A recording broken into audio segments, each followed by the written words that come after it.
और अब बात करते हैं भाजपा के चाणक्य अमित शाह के यूपी दौरे की, जिसे अब दूसरा दिन है और माना जा रहा है कि अमित शाह ने 2022 की रणनीति साफ कर दी है।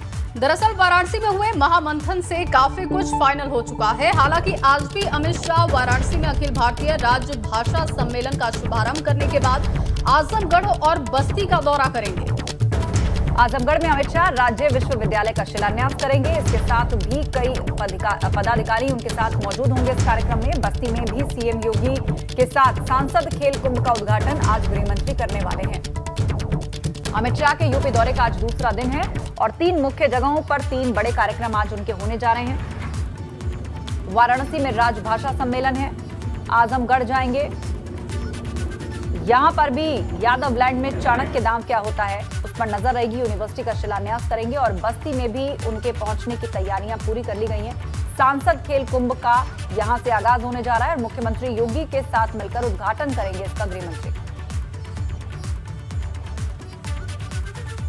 दरअसल अमित शाह का यह दौरा यूपी के फतेह के लिए है, जिसे लेकर वाराणसी में भाजपा का महामंथन हुआ, जिसमें अमित शाह ने 2022 चुनाव के लिए 22 जीत के मंत्र कार्यकर्ताओं को दिए।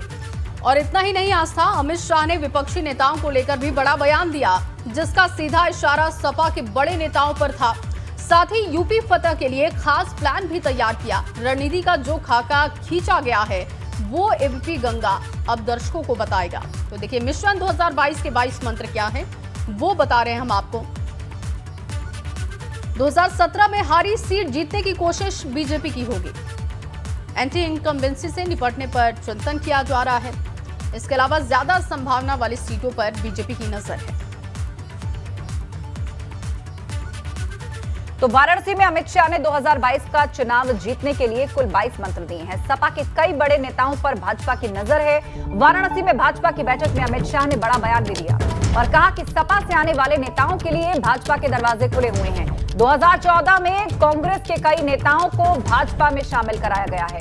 2017 में बसपा के कई नेताओं को भाजपा में शामिल कराया गया और अब सपा के कई बड़े नेताओं पर भाजपा की नजर है। इसका ऐलान खुद अमित शाह कर चुके हैं। महामंथन जो हुआ था वाराणसी में, वो कह चुके हैं कि भाजपा के दरवाजे उन नेताओं के लिए खुले हुए हैं। और चलिए इस बीच आपको एक और बड़ी जानकारी दे। संगठन के कार्यकर्ताओं के लिए शाह का कड़ा संदेश। संगठन में पद संभाल रहे नेताओं के लिए बड़ा बयान उन्होंने दिया। जो चुनाव लड़ना चाहते हैं उन्हें संगठन की जिम्मेदारी नहीं। पार्टी के विधानसभा प्रभारियों से चुनाव लड़ने पर उन्होंने राय ली और 403 में से 15 प्रभारियों ने चुनाव लड़ने की इच्छा जाहिर की है। लेकिन जो चुनाव लड़ेगा उसके पास संगठन की जिम्मेदारी नहीं होगी, ये साफ किया गया है। 403 में से 15 ऐसे प्रभारी हैं जिन्होंने इच्छा जाहिर की है कि वो चुनाव लड़ना चाहते हैं।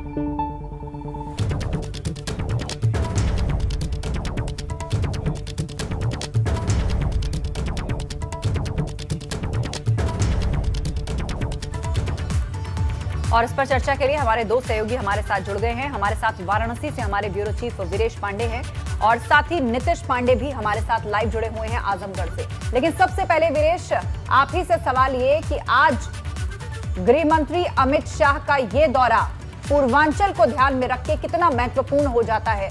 3 जगहों पर जाएंगे, आजमगढ़ भी जाएंगे, बस्ती भी जाएंगे, वाराणसी भी होंगे, क्या संदेश जाएगा?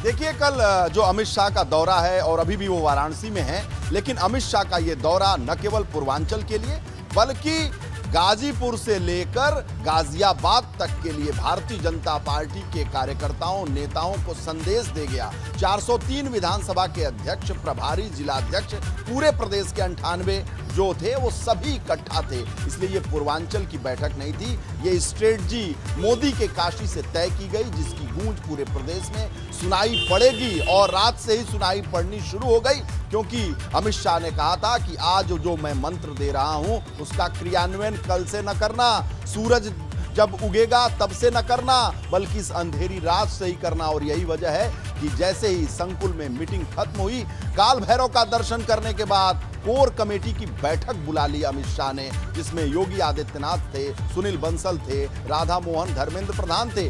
उस कोर कमेटी की बैठक लगभग 1.5 घंटे चली, रात में 1:30 बजे के आसपास। उसके बाद एक और कोर कमेटी की बैठक हो गई, जिसमें धर्मेंद्र प्रधान, सुनील बंसल और केवल अमित शाह अमेठी कोठी में जहां रात्रि विश्राम करते हैं वहां शुरू हो गई। और वो बैठक लगभग 2:30 बजे खत्म हुई। धर्मेंद्र प्रधान, सुनील बंसल और अमित शाह की यानी क्रियान्वयन शुरू हो गया है। और जो 22 का मंत्र है, वो 22 मंत्र बहुत ही महत्वपूर्ण है। उस मंत्र को लेकर जो अस्त्र शस्त्र का संधान होगा, वो 2022 में बीजेपी की जीत का मार्ग प्रशस्त करेगा, ऐसा दावा अमित शाह का था। बहुत सारी बातें हुई, लेकिन सबसे महत्वपूर्ण जो बातें हैं वो मैं बता रहा हूं कि जब मीटिंग के अंदर अमित शाह ने कहा कि 403 विधानसभा प्रभारियों में से, संगठन में काम करने वाले लोगों में से कौन कौन चुनाव लड़ना चाहता है। 15 लोगों ने हाथ उठाया कि मैं चुनाव लड़ना चाहता हूं।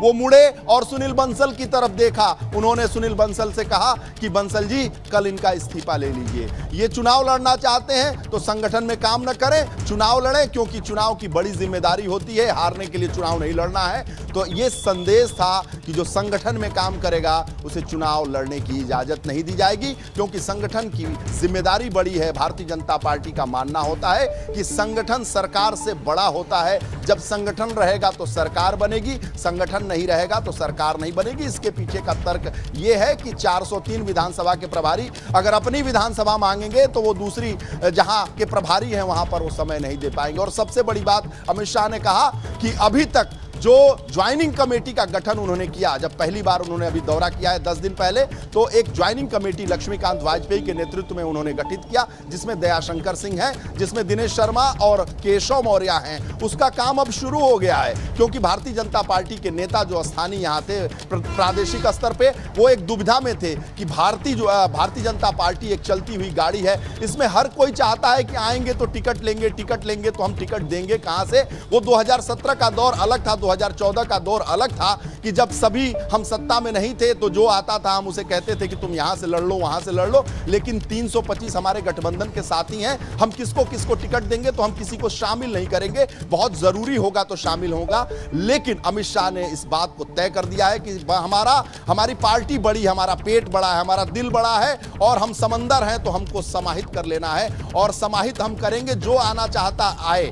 और समाजवादी पार्टी पर उन्होंने विशेष जोर दिया। उन्होंने कहा कि अगर हमने 2014 में कांग्रेस के लोगों का स्वागत किया था, 2017 में बसपा के लोगों का स्वागत किया था, तो 2022 में समाजवादी पार्टी के उन कद्दावर नेताओं का, उन कार्यकर्ताओं का, उन जो मजबूत किरदार हैं, उन सभी का स्वागत भारतीय जनता पार्टी में करते हैं। आइए, आप सभी का स्वागत है। यानी भारतीय जनता पार्टी ने सबके दरवाजे खोल दिए, कल रात से दरवाजे खोल दिए। ज्वाइनिंग कमेटी के जो अध्यक्ष हैं लक्ष्मीकांत वाजपेयी, और उस कमेटी के कुछ सदस्यों से जब मेरी बात हुई, उन्होंने कहा कि 2 दर्जन समाजवादी पार्टी के नेता 4 दिन के अंदर भारतीय जनता पार्टी में शामिल कर लिए जाएंगे, क्योंकि जो सर्वोच्च कमांडर हैं उन्हीं की हरी झंडी का इंतजार था। हमारे संपर्क में तो समाजवादी पार्टी के बहुत सारे नेता हैं, और जैसा कि हमें देखने को मिलता है कि समाजवादी पार्टी में रोज ज्वाइनिंग होती है, रोज भाजपा से कोई आता है, बसपा से कोई आता है, कांग्रेस से कोई आता है। बसपा तो पूरी तरह से टूट के सपा में शामिल हो गई है। तो अब देखना होगा कि अब खेल शुरू हुआ है अमित शाह का।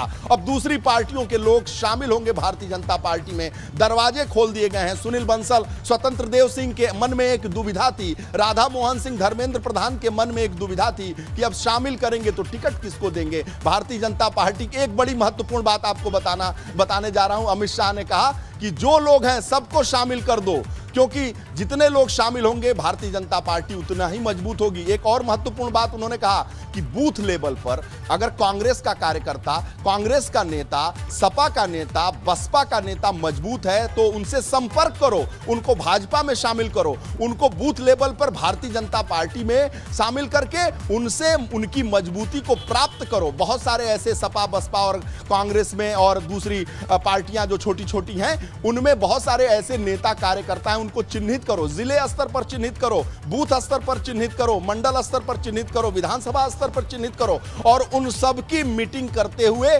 स्वतंत्र देव सिंह के साथ एक मीटिंग कराओ, सुनील बंसल के साथ एक मीटिंग कराओ और सबको भाजपा में शामिल कर लो। यानी बूथ लेवल पर दूसरी पार्टियों को कमजोर कर दो। यानी बूथ पर जब वो कमजोर रहेंगे तो वोट कहां से पड़ेगा। यानी बड़े नेताओं से लेकर बूथ लेवल पर जो भारतीय जनता पार्टी में आना बिल्कुल। और वीरेश जी देखिए, अमित शाह ने ये साफ कर दिया है कि सपा के नेताओं के लिए दरवाजे खुले हैं, लेकिन आज आजमगढ़ में जब वो हुंकार भरेंगे तो क्या तस्वीर वहां पर बनेगी, ये देखना होगा।